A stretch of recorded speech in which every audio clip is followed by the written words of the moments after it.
यदि लिया हुआ गोला आवेशित अचालक है, हमने जो पहले लिया था इसमें ये जो केस था इसमें हमने चालक गोला लिया था।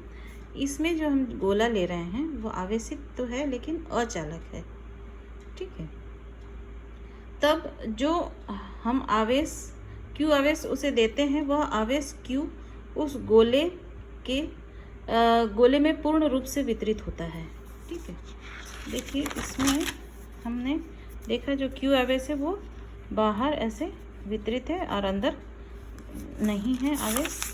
लेकिन जब हम अचालक लेते हैं और उसे Q आवेश देते हैं तो उसका इसमें जो Q आवेश है वो इसमें पूरा ऐसे अंदर बाहर पूरा ऐसे वितरित हो जाता है, ठीक। अब ये देखिए, अब इसमें क्या होगा, जब हम यहाँ पर बाहर पहले इस केस में भी हमने बाहर लिया था, है ना, तो हमारा जो E का मान निकला था वो कितना निकला था, E का मान इस केस में Q/4πε0 r² निकला था।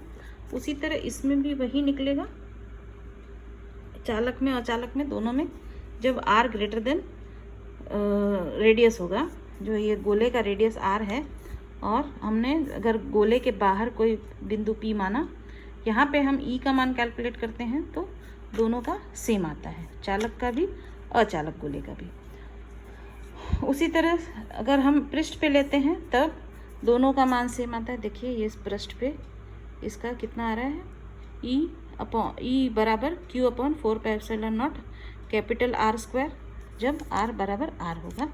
और ये यहाँ पर भी वही होगा अचालक गोले का भी, ठीक है। यहाँ पे E का मान बदलता कब है, जब हम इसको पृष्ठ के अंदर या पृष्ठ पर लेते हैं, ठीक है। पृष्ठ के अंदर हम जब लेते हैं तो इसका जो वैद्युत क्षेत्र का मान है वो बदल जाता है आवेशित के लिए और चालक के लिए, चालक गोले के लिए और अचालक गोले के लिए, ठीक है। तो यहाँ पर हम पॉइंट P जो है वो गोले के भीतर लेते हैं, तब यहाँ पर Q का मान 0 नहीं होता है। हमने जो उस वो चालक गोला लिया था उसमें अंदर Q का मान 0 था, लेकिन इसमें Q का मान 0 नहीं है। और दूसरी कंडीशन हम क्या ले रहे हैं कि जो स्मॉल r है वो ये कैपिटल R इसके रेडियस से छोटा है, ठीक है। तो अब हमको क्या लेना है, अब हम पॉइंट P पर एक गोलीय पृष्ठ लेते हैं। यह पृष्ठ भी गोला है, ये अंदर हम एक गोलीय पृष्ठ बनाते हैं और ये जो गोलीय पृष्ठ है गॉसियन पृष्ठ, ये भी एक गोला ही बनेगा, ठीक है। तो हम एक कंडीशन लेते हैं इसमें, जो गोले का आयतन आवेश घनत्व है, ये पूरे गोले का आयतन आवेश घनत्व कितना होगा, रो होगा। और रो बराबर होता है Q/V। ये हमने सतत आवेश वितरण वाला जो टॉपिक लिया था उसमें जब निकाला था आयतन आवेश घनत्व, तो ये निकला था हमारा रो बराबर Q/वॉल्यूम, उसका टोटल वॉल्यूम। तो यहाँ पर जो हमारा शेप है वो क्या है, गोला है। तो गोले का जो वॉल्यूम होता है वो कितना होता है, 4/3 पाई r3।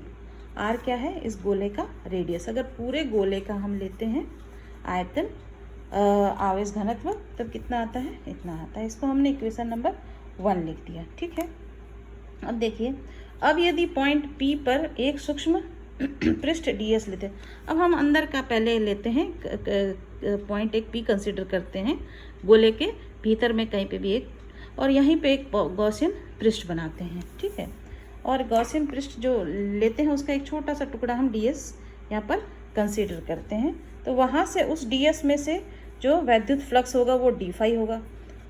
अतः d∅ बराबर कितना हो जाएगा, E/ds। तो यहाँ पे इलेक्ट्रिक फील्ड का डायरेक्शन और जो हमने लिया है छोटा सा पृष्ठ उसका, दोनों का डायरेक्शन सेम ही होगा।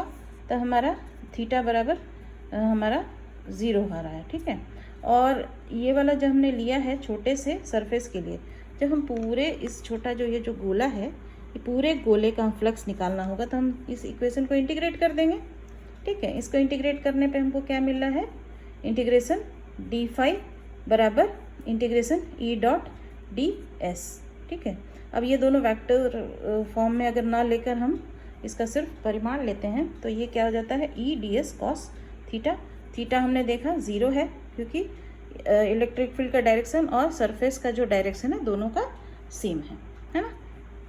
तो हमारा कॉस थीटा बराबर 0 आ जा रहा है और फाई का मान ये इंटीग्रेट करते हैं तो फाई बराबर ई डी एस। अब इसमें जो डी एस है वो हमारा क्या है, स्फीयर है। तो स्फीयर का जो सरफेस होगा इसको जब टोटल लेंगे ये पूरे गोले का मान हमारा कितना आ रहा है, 4 पाई आर स्क्वायर। ठीक है, ये जो पूरा हम गॉसियन का पृष्ठ जो लेंगे पॉइंट पी से गोला बनता है वो हमारा हो जाएगा 4 पाई आर स्क्वायर। ठीक है, अब ये देखिए ये हमारा जो फाई का मान कितना निकल आएगा,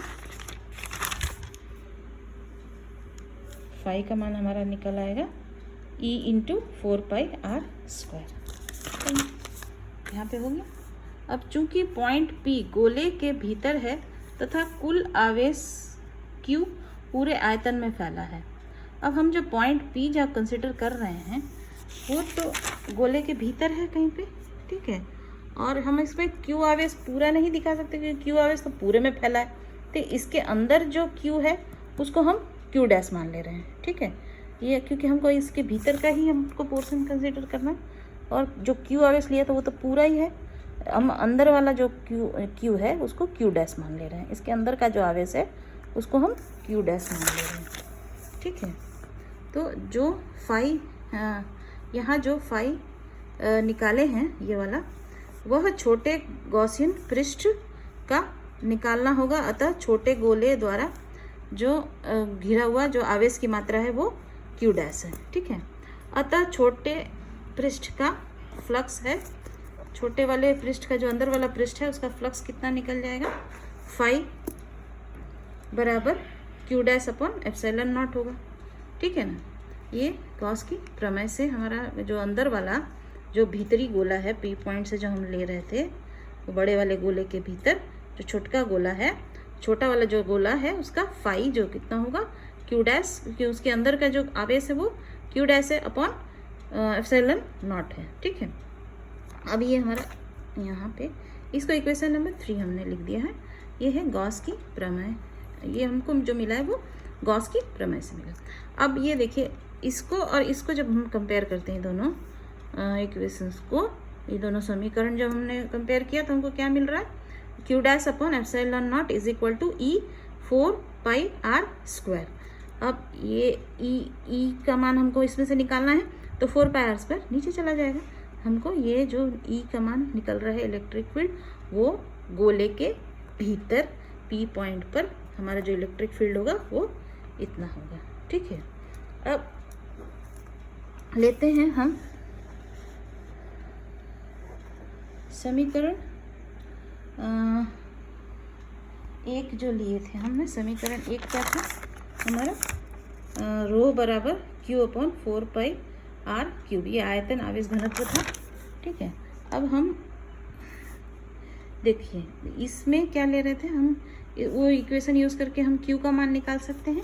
यहाँ पर देखिए ये रो बराबर Q upon 4 pi are cube upon 3, ये पूरा ये पोर्शन यहाँ कर देंगे तो Q का मान निकल जाएगा हमारा। Q का मान कितना निकलेगा, रो इंटू 4/3 पाई आर क्यूब। ये इक्वेशन नंबर 1 से हम ये निकाल सकते हैं। उसी तरह अगर हम Q डैश का मान निकालना चाहें इसी तरह से तो हमारा क्या निकलेगा, इसमें जो R है हमारा उसमें पूरा रेडियस था और इसमें जो छोटा वाला गोला है उसका जो रेडियस है वो स्मॉल r है। तो हमारे ये वाली इक्वेशन हम रीराइट इस तरह से कर सकते हैं, इसको इक्वेशन नंबर 5 रखें।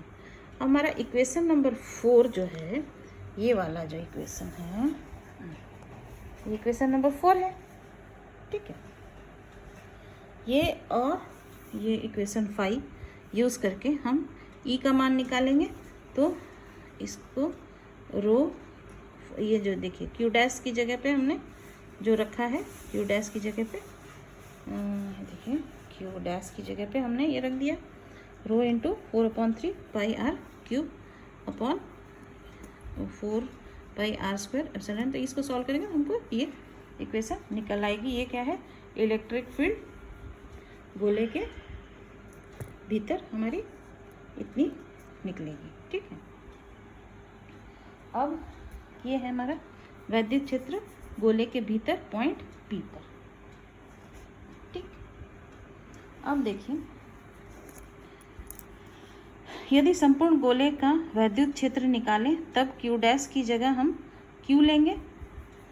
यहाँ पे Q डैश जो लिए थे हम लोग, ये Q डैश की जगह हम Q रखेंगे, तो हमारा ये क्या निकल आएगा, E का मान कितना निकल आएगा, Q/4πε0 R/r3, ये निकल जाएगा। ठीक है,